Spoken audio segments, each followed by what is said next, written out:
படி. மீதமிருக்கும் மூவருக்கும் என்ன கதி ஏற்படும் என்றால் ஆமீரின் மருமகனுக்கு ஏற்பட்ட அதே கதிதான் ஏற்படும்.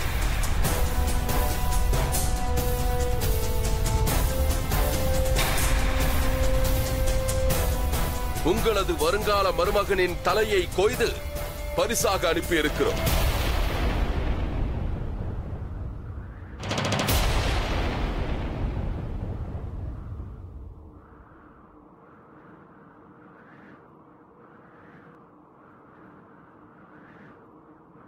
தங்களது புத்திரர்களின் தலை எவ்வாறு கொய்யப்பட வேண்டும் என்று தீர்மானித்துக் கொள்ளுங்கள்.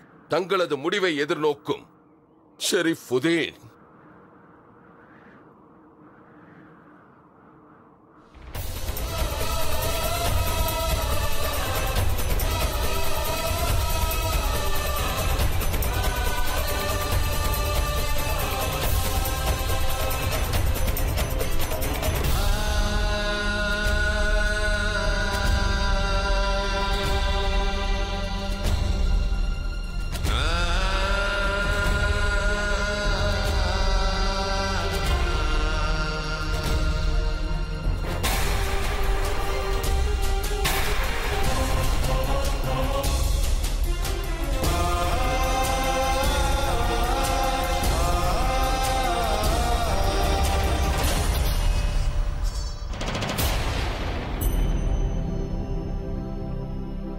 நான் அந்த ஜலாலின் தலையை கொய்து ராஜா பார்மனின் காலடியில் போடுவேன். இது நான் தங்களுக்கு அளிக்கும் வாக்குறுதி. ராஜகுமாரி ஜோதாவிற்கும் அனைத்து ஆமீருக்கும். நம் இருவரையும் யாராவது பிரிக்க வேண்டும் என்று எண்ணினால் அவர்களை நான் எப்பொழுதும் மன்னிக்க மாட்டேன். ஒன்று அவன் உயிரோடு இருக்க வேண்டும், இல்லை என்றால்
ஜோதா,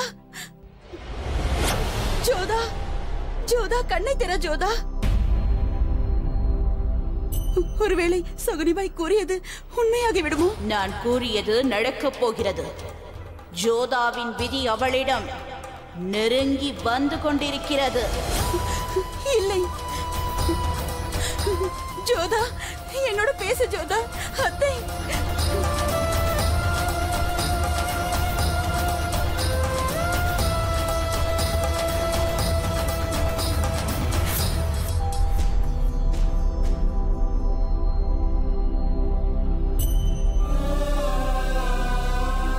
ஜோதா,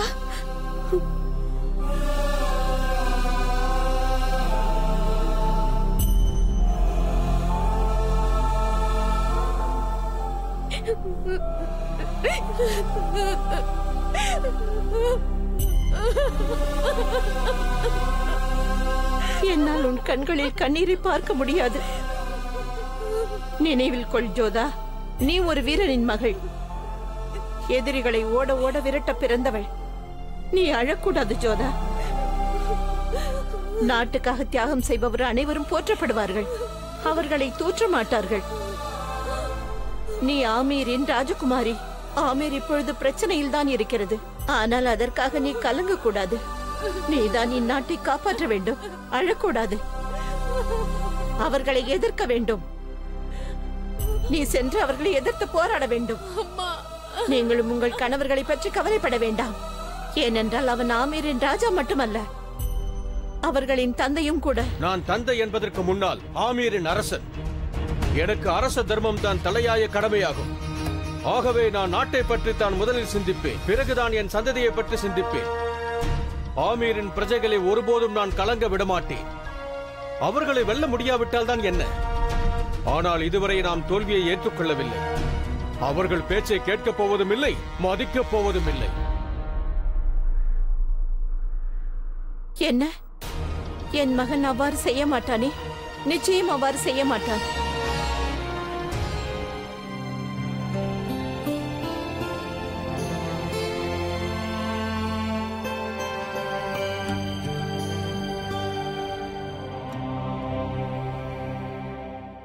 நீ என் சகோதரி. உன் கண்களில் கண்ணீரை என்னால் காண முடியாது. என் கண்ணீர் யாரையும் காயப்படுத்தி விடாது அண்ணா. என்னை மன்னித்துவிட. எது நடந்ததோ அதை நிச்சயமாக என்னால் மாற்ற முடியாது. ஆனால் உன் கண்களில் வரும் கண்ணீரை துடைத்து உன் உதட்டில் மீண்டும் புன்முறுவல் வருவதற்கு என்ன செய்யலாம் என்று நான் யோசித்துக் கொண்டிருக்கிறேன்.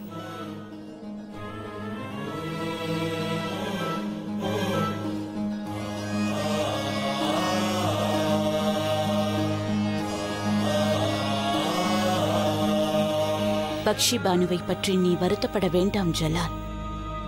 8 மாதங்கள் கடந்து சென்று விட்டது. இப்ராஹிமின் இழப்பை அவள் காலம் செல்ல செல்ல கொஞ்சம் கொஞ்சமாக மறந்து விடுவாள். குறுக்கிடுவதற்கு என்னை மன்னிக்க வேண்டும். கால நேரம் என்று கூறி அவளின் வாழ்வை சிதைக்க வேண்டாம். நாம் பக்ஷி பானுவிற்கு நாம் மறுபடியும் வாழ்வை ஏற்படுத்த வேண்டும். அவளின் முகத்தில் சிரிப்பை கண்டே ஆக வேண்டும். பக்ஷி பானுவிற்கு மறுமணம் செய்ய வேண்டும்.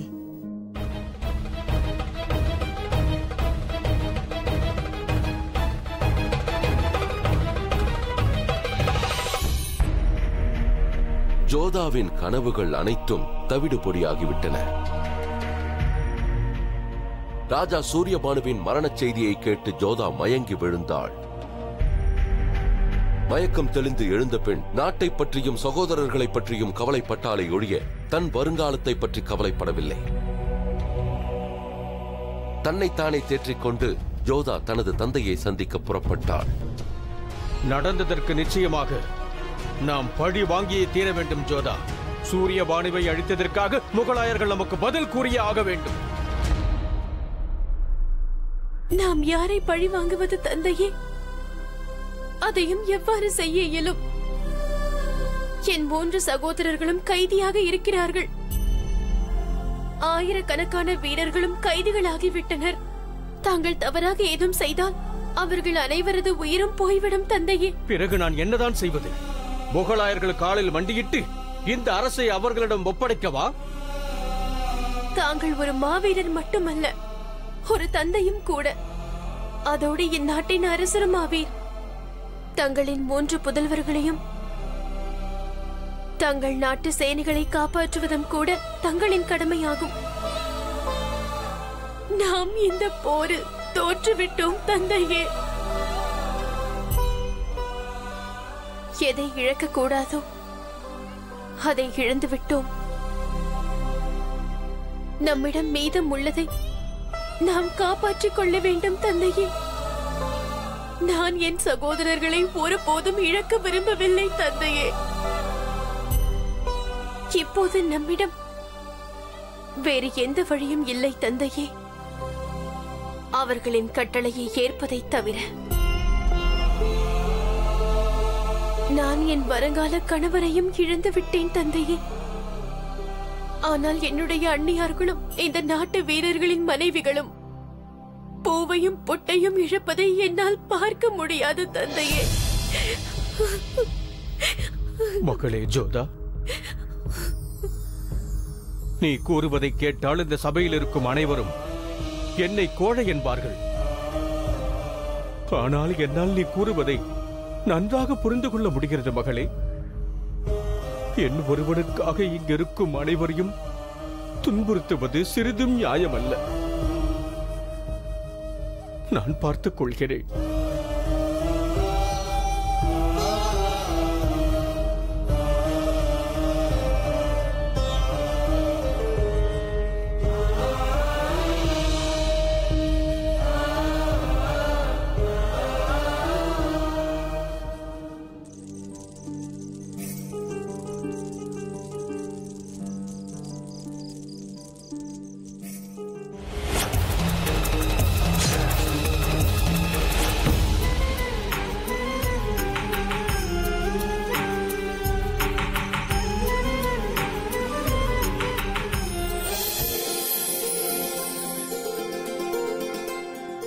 ஜோதா, என்ன செய்கிறாய்?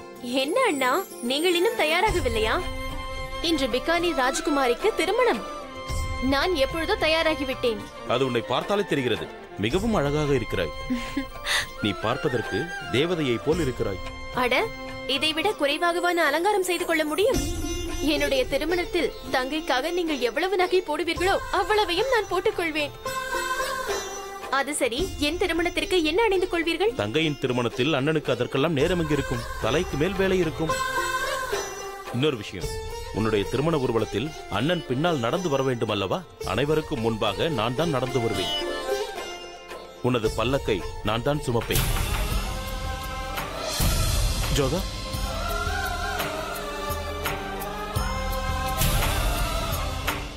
ஜோதா, என்னை மன்னித்து விடு. தாங்கள் எனக்கு மட்டுமல்ல, இந்த நாட்டு மக்களுக்கே துரோகம் இழைத்திருக்கிறீர்கள். வீரன் எவ்வாறு இருக்க வேண்டும் என்றால் நாட்டிற்காக உயிரையே கொடுக்க வேண்டுமே தவிர ஒருபோதும் அடிமையாக கூடாது. ராஜா சூரியபான் செய்தாரே அவ்வாறு. ஆனால் தாங்கள் உங்களை நீங்களே முகலாயர்களிடம் விற்றுக் கொண்டீர்கள். குறுக்கு வழியில் சென்று தவறை இழைத்திருக்கிறீர்கள். தாங்கள் தங்கள் தங்கையின் வருங்கால கணவரின் உயிரை பறித்து விட்டீர்கள். ஜோதா, நான் கூறுவதை கேள். தாங்கள் என் சகோதரன் அல்ல, எதிரி. என் நண்பனும் எதிரியாவே ஆவான். ஜலால் எங்களுக்கு எதிரி. அவனோடு சேர்ந்து தாங்களும், இனிமேல் நீங்களும் எங்களுக்கு எதிரிதான். ஜோதா,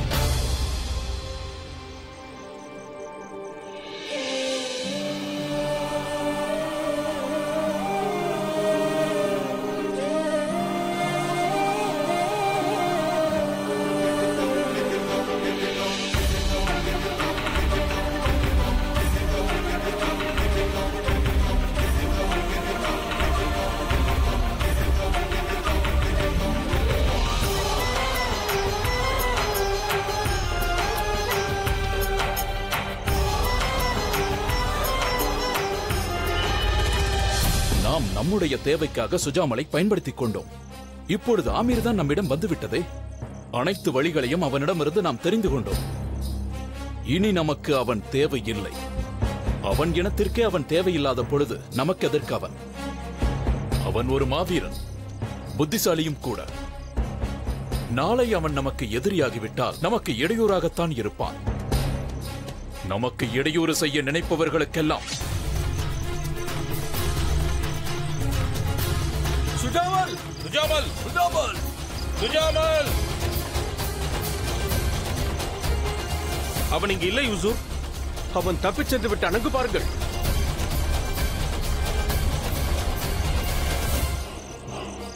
அவன் உயிருக்கு ஆபத்தென்று அவன் நன்றாக தெரிந்து கொண்டான். ஹுசூர், ஆமீரின் அரசர் பார்மல் தங்களை சந்திக்க வந்திருக்கிறார்.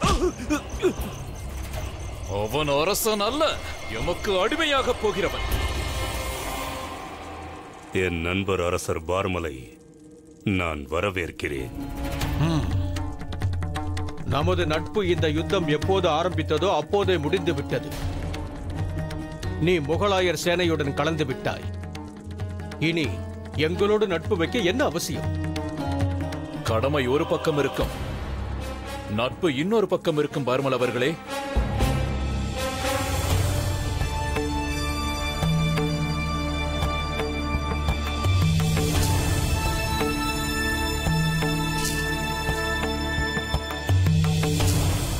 வெற்றி தோல்வி சகஜமான ஒன்று.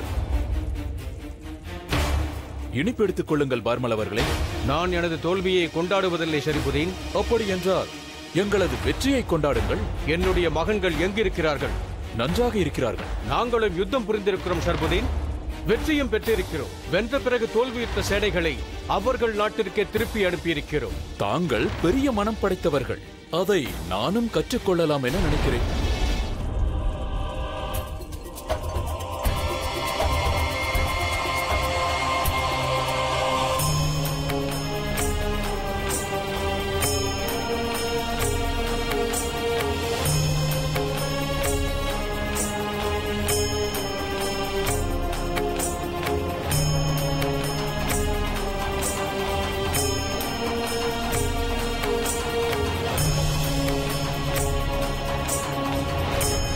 உங்களுக்கு உண்மையான சந்தோஷம் இப்பொழுது வந்திருக்குமே, இம்மூவரையும் உயிரோடு பார்த்த பிறகு.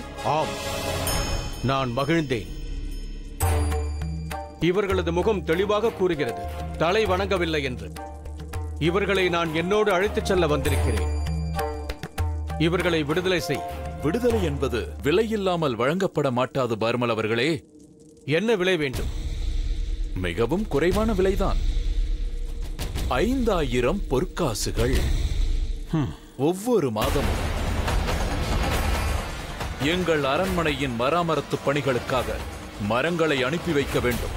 நான் போர் என்று முடிவெடுத்தால் தாங்கள் எனக்கு யானை, குதிரை, அதோடு தேர்ப்படைகளையும் அனுப்ப வேண்டும். கூறுங்கள், ஏற்றுக்கொள்கிறீர்களா? ஏற்றுக்கொள்கிறேன்.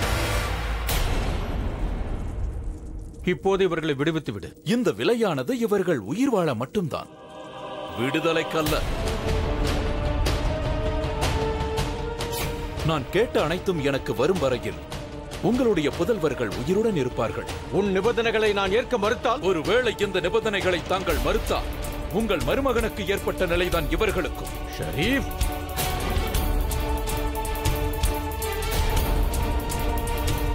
சுபேதார் அவர்களே, நான் பேசிக்கொள்கிறேன். ராஜா அவர்களே, காலத்தின் மாற்றத்தை புரிந்து கொள்ளுங்கள். இப்பொழுது இவரது கட்டளையை ஏற்றுக்கொள்ளுங்கள். சரியான நேரம் வரும்பொழுது அனைத்தையும் நான் சரி செய்கிறேன். நான் கட்டாயத்தில் இருக்கிறேன். நான் இப்பொழுதும் தங்களின் நண்பன் தான்.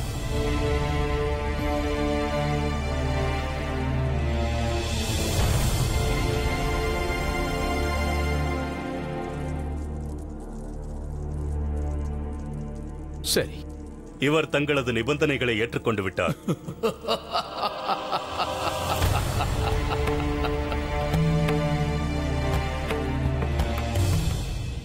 மிகுந்த சந்தோஷம். ஷரீப்பிடம் சென்று இந்த வெற்றியால் என் மனதையும் வென்றுவிட்டார் என்று கூறுங்கள். அப்படியே பரிசையும் எடுத்துச் செல்லுங்கள். மாஷா அல்லாஹ், என்ன ஒரு செய்தியை கூறினாய். இந்த போரில் வெற்றி பெற்றதன் மூலம் என் மகன் சரியான நேரத்தில் சரியான வேலையை செய்திருக்கிறான். இதுதான் தருணம். இப்போது ஜலாலிடம் சென்று பக்ஷி பானுவின் திருமணத்தை பற்றி பேசுவோம்.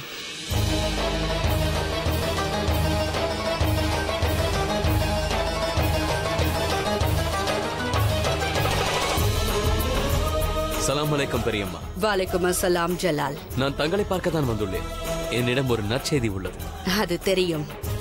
இந்த வெற்றிக்கு வாழ்த்துக்கள் ஷேன்ஷா. சுபான் அல்லாஹ். இந்த செய்தியை கேட்டதுமே தங்களை பாராட்ட வேண்டும் என்று நான் நினைத்தேன். அதோடு பக்ஷி பானுவின் 2வது திருமணத்தை பற்றியும் பேசுவதற்காக வந்தேன். இதை பற்றியும் பேச வேண்டும் என்றுதான் நான் வந்தேன். தங்களிடம் ஒன்று கூற வேண்டும். எனக்காக இந்த மாபெரும் போரை வென்றவர்தான் என் தங்கையின் வாழ்வில் மீண்டும் சந்தோஷத்தை தருவார். நானும் அதஹாம் கானின் முடிவிற்காக தான் காத்திருக்கிறேன். மால்வாவை வென்று அவன் தங்களின் இதயத்தை மட்டுமல்ல என் இதயத்தையும் சந்தோஷப்படுத்தி விட்டான். தாங்கள் என்ன கூறுகிறீர்கள்? மால்வாவிலும் வெற்றி பெற்று விட்டோமா? இது இன்னும் சந்தோஷமாயிற்றே. அங்கு ஆமீரையும் வென்றுவிட்டோம், மால்வாவையும் வென்றுவிட்டோம். பெரியம்மா, ஷெரீஃபுதீன் ஆமீரை வென்று விட்டான். எனக்கு புதிய பரிசினை வழங்கிவிட்டான். அதற்கு நான் பானுவையே அவனுக்கு பரிசாக அளிக்கப் போகிறேன். தாங்கள் என்ன யோசிக்கிறீர்கள்? அல்லாவிற்கு நன்றி கூறுகிறேன். பக்ஷி பானுவின் வாழ்வில் மறுபடியும் வெளிச்சம் பிறக்க பிரார்த்திப்பேன்.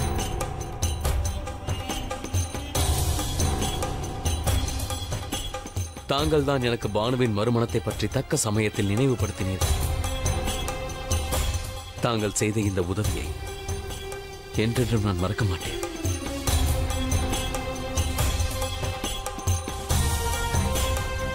ஆதஹம் கானின் வெற்றியை வைத்து என்னால் எதுவும் செய்ய முடியவில்லையே. அல்லாஹ் என் தலையில் அப்படி என்னதான் எழுதியிருக்கிறார்? முகலாயர்களுக்கு வாழ்நாள் முழுதும் சேவை செய்ய வேண்டுமா?